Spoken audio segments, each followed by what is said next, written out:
Welcome to our channel where we make streaming simple and enjoyable. Welcome to our channel where we make streaming simple and enjoyable. Today, we guide you through an easy, step-by-step process to log into your HBO Max account. First, open your preferred device and launch the HBO Max app or visit the official website. On the home page, you will see a sign-in button usually located at the top right corner. Click or tap on it to proceed to the login page.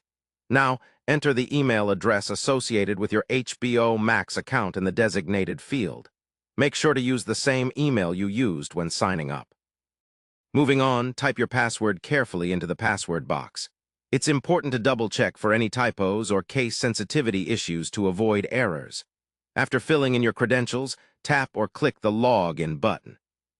The system will verify your information and, if correct, grant you access to your account.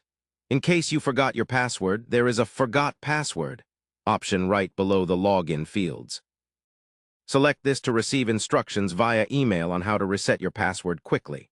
Once logged in, you'll have full access to HBO Max's vast library of movies, TV shows, and exclusive content. If this is your first time, you might be prompted to complete your profile or set preferences. Simply follow the on-screen prompts.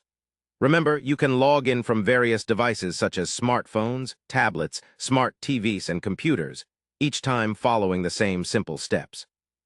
Enjoy your streaming experience with HBO Max's user-friendly interface and diverse content options. Don't hesitate to reach out to HBO Max customer support if you encounter any issues during login or have questions about your account.